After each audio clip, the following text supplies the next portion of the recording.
everyone. So I hope you enjoyed your lunchtime. How's the energy? Whoa.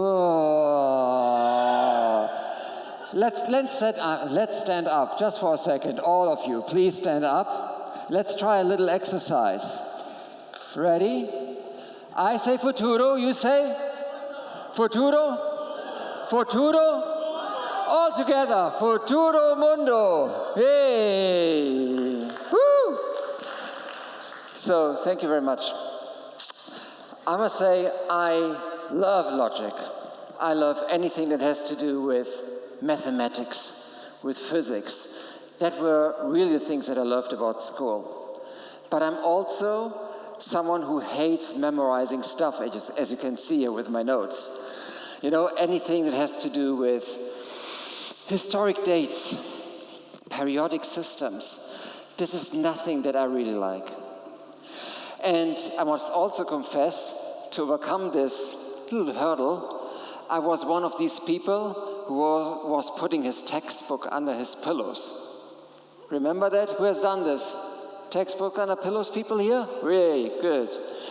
And you know, this kind of, you were hoping that there is this kind of magic overnight that will transfer all the content from your books into your brain, and the next day everything is so clear and you will be able to write that exam. It didn't work at that time, but we are quite close to achieve this vision today. Just imagine that you don't have just an AI tool, a ChatGPT, whatever kind of tool on your desktop, on your smartphone. But what you have is a perfect combination of machine precision and your human intuition. And this is then really the kind of power couple that we need today to create some of the bravest and greatest ideas coming true. And by doing so, you create this power couple instead of having a war of roses with your technology, you know? And I want to share with you today a thought, how you can use this power couple, perhaps to, let's say, create the next SpaceX, every one of you here in the room, but on the good side of life. Okay? So, to start with this power couple, the first accelerator that I would like to share with you is collective intelligence. And some of you, or all of you, know this painting. Who doesn't know this painting? The painting from Raphael in the Sixtine Chapel. You might have seen this while the new Pope was elected in the background. And I felt in love with this picture when I was a kid. Not because I was such a historic fan, or as you know, I was also not so into Renaissance, but there was Isabel, who was my sister's bestie, 6 years older. So the love didn't work out, but shifting the curtains away, I looked at this painting again, and what I saw was a marketplace of knowledge and a good replacement for my pillow exercise. So instead of putting the textbook under my pillow, I thought of how cool would it be just to access all this knowledge, all these people, this whole marketplace with any kind of question that I have, with my homework, that they could do my homework for me. But this image captures something more important, and this morning we heard also Dominic talking about how important it is to change perspectives, not to stay in the same thinking patterns every day. And by the way, we think 90% of the time, each day the same, that we have thought yesterday, that we will think tomorrow. And to really and truly drive innovation, create new ideas, you need to overcome this pattern. And how do you do this best? Is creating diversity. And when Raphael was asked by the Pope to create this painting with the wisdom of humanity, he said to the Pope, well, it's not just the Roman philosophers and mathematicians and physics that we need here. We need, of course, also the Greeks. And surprisingly, I don't know if you knew that there are 2 Muslims in this picture, Averroes and Zoroaster. And this is what diversity and collective intelligence is really about. This embracing human wisdom and knowledge May it be in knowledge or in crafts, in skills, in experience, that represents then really true diversity and access to true diversity. And it is collective intelligence design here. And you could also say it's a kind of original crowdsourcing algorithm that he created for us with this painting. Building now the bridge to companies. Why is it so important for companies? The truth is, if you are working in a corporate organization, are corporate people here? Working, anyone? Yeah, there are a few corporate people in the room.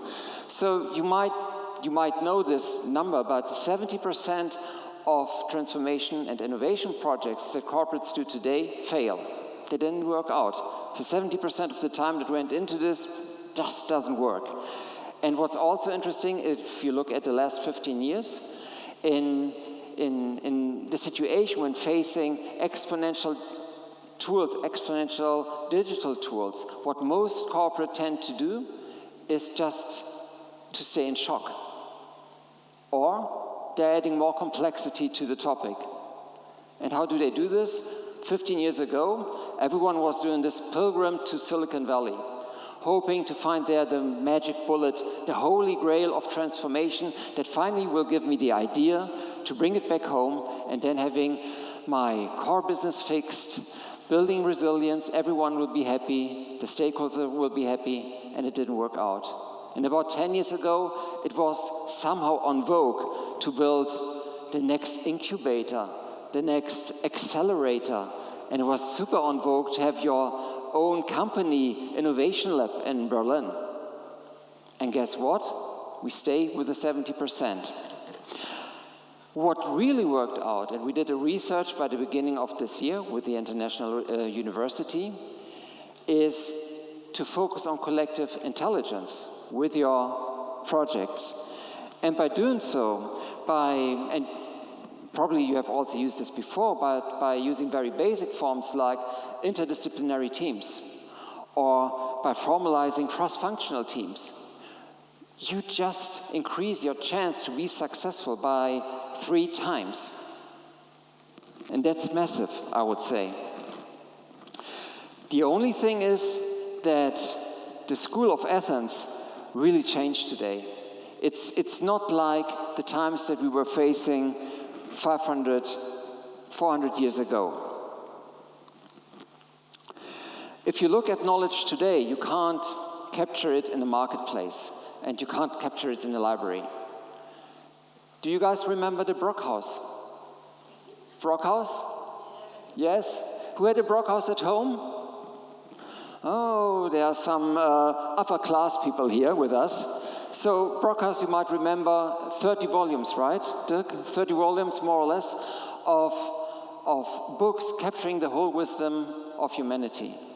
And by that time, so 50 years ago, it would cost you a lot, but it would also capture this wisdom on 1.7 meters of your shelf.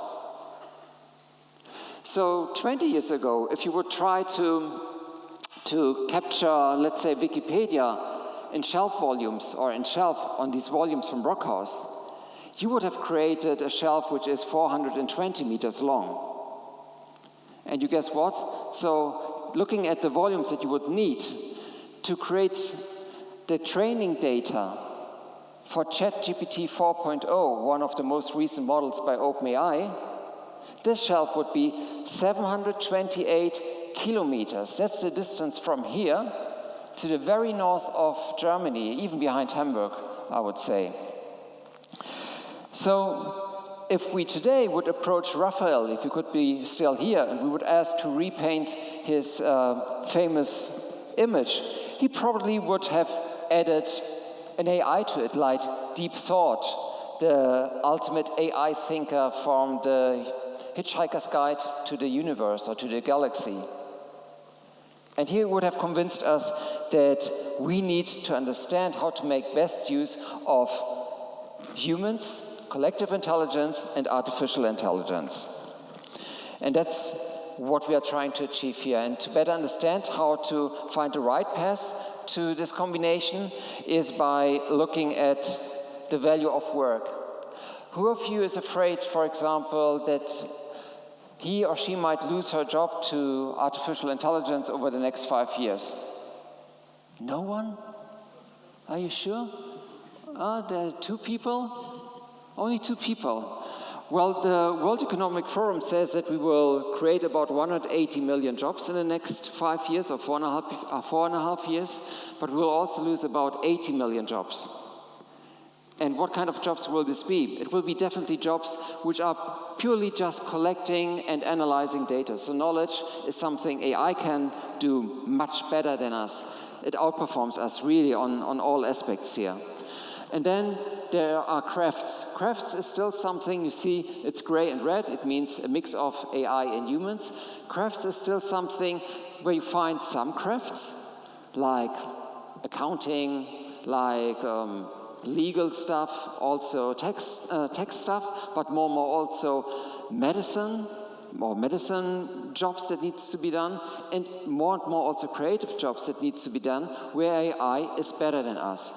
But there's still some hands-on traits, and hands-on traits like personal care, and I'm training my nursery job, my next one, but there are some jobs that we can still outperform an AI here. Even though that we heard from Catherine this morning that there might be some robots overtaking us in that field too very soon. And then there's experience, and on experience, for example, there are still areas where we are better than AI. For example, AI is good with patterns, but we are better in deciding which of these patterns make most sense in the context that we want to use them. And of course, then driving clarity, like the what, the why, where, when we want to do things. This is the domain of humans. And of course, also the human intuition, which won't be replaced by artificial intelligence, I would even say in the next decades to come. So, if you think of the value of work, this lays the path to human-machine exponential. And human-machine exponential is split into three phases, or 3 pillars here. We see there, for example, the impulse phase. Impulse phase is all about analyzing the current situation, but also energizing teams. We have the empower phase, where it's all about building capabilities, but also transferring new skills into an organization. And we have also then the anchoring phase, where it is about solidifying everything that you have learned before, and also the new tools into an organization. And this is a kind of the structured approach that we need if we want to make best use of human-machine exponential. And it also follows a little bit, perhaps some of you have studied him, Kurt Levin's organizational model, how to transform an organization. It's about unfreezing, changing, then refreezing again an organization. So these are the 3 paths that we follow here. The first phase, diving a little bit deeper into it, is the impulse phase.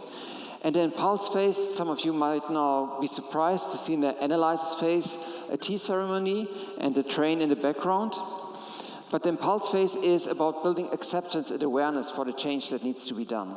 And here it's not enough that we just analyze what kind of drivers and barriers we are facing with a certain change or transformation or innovation project. It's also very important to reflect on the cultural elements, to reflect on the change that we are going to build, to take the teams who are affected by this change with us. And to give you an example, we have done a project, for example, for the Deutsche Bahn, for the Fernverkehr, for the train drivers there. And what we have done is not just to tell them, hey, there will be automation and you will lose your job in about 15 to 30 years. But what we also told them is, let's look at the principles, what makes others so successful today when it comes to train transportation. So to open these teams, to energize these teams, to change their behaviors and be also a little bit more open to technology. And this is what we have done here. We have, for example, reviewed how the Shinkansen works. We have focused on the behaviors and also the goals that the people had there. And we shared this with the train drivers at the Deutsche Bahn to build this acceptance and awareness for the change.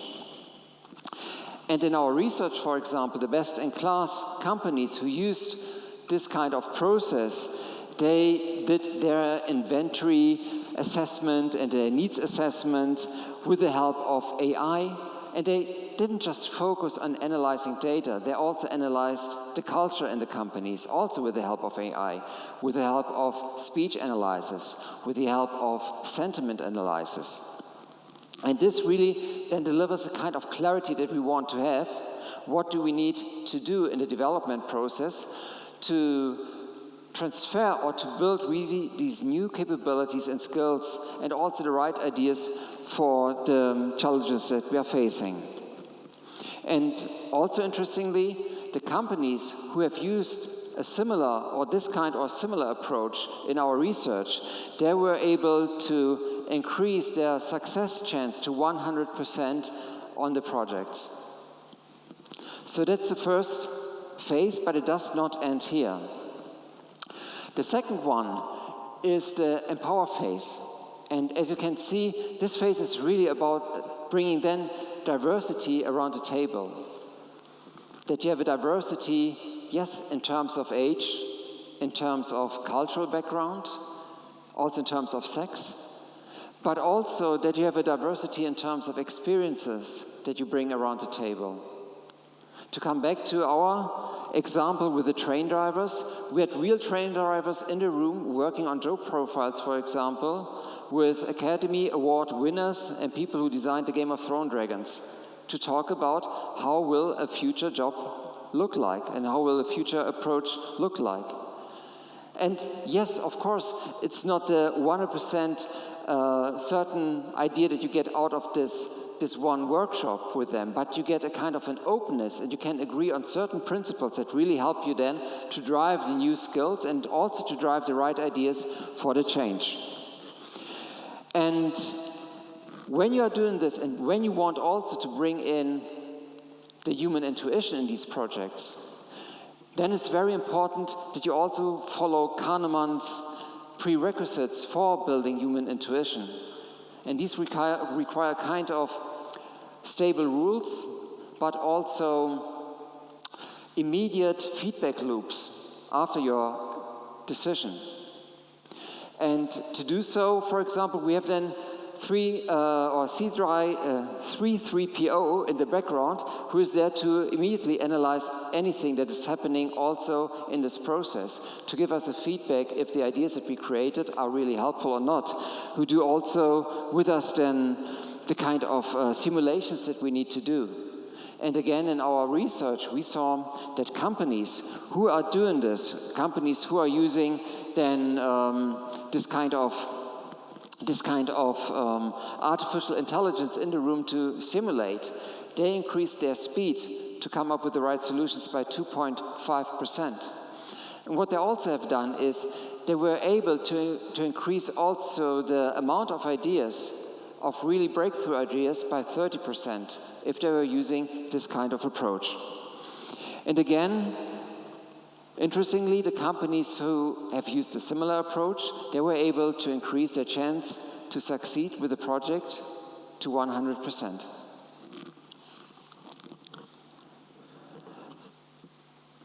The next phase is then the empower phase. The anchor phase. I was a little bit confused. I have 4 minutes left. The anchor phase. And the anchor phase, you know, when you have created the skills, you have created a new idea, and you are bringing this back into your everyday life in the company, this sometimes can feel like a fight with your colleagues, with the traditions, with the processes that are already established when you want to do something new.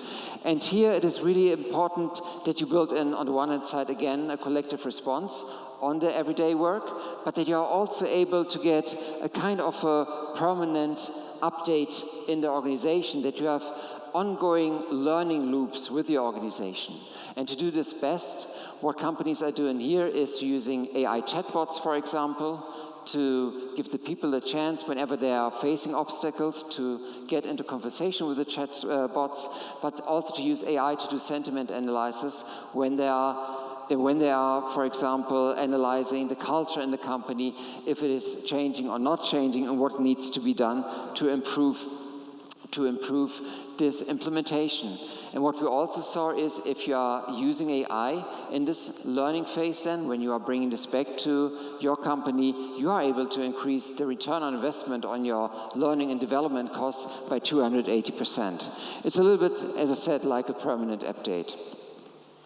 And of course, what we also checked is, were the companies who are using a kind of collective intelligence and artificial intelligence model, so human-machine exponential, and there were companies, and this increased their chance to succeed versus the total market by 5 times, which I would say is massive if you see that 70% of the transformation projects today fail. And there were also other achievements, like they were able to increase the productivity of their teams by 55%, and they also increased the creativity of the ideas by 30%. So there's a lot of evidence that this mix is really powerful. And it also underscores how important it is to use this power that a perfect mix of humans and machines are able to give us. So when you are back at your desk next week on Monday, and when you are back at work, I really hope that you will remember this new school of Athens, this combination of deep thought with all the great thinkers of the past. And I hope you won't put your laptop now under your pillow, because that didn't work with me. So I hope that you get a chance to make the best use of this combination, that you really bring to life AI when it's about data and knowledge, that you use more AI for your crafts, that you find this kind of perfect mix in the experience by including AI and also collective intelligence and human intelligence into your decision making, but that you especially avoid adding complexity to your challenges and gain more clarity, and that you especially cultivate a culture of intuition in your organizations. And by doing so, and we have at least evidence with the numbers, you will be able to really achieve probably some of the biggest dreams that you have, that we have, to achieve your goals, and also to bring, some change for good into this world. With this sense, would love to stay in touch with you. And we will also share the entire research next week in our virtual session. If you like to join, just connect with me and you will get an invite. So thank you very much.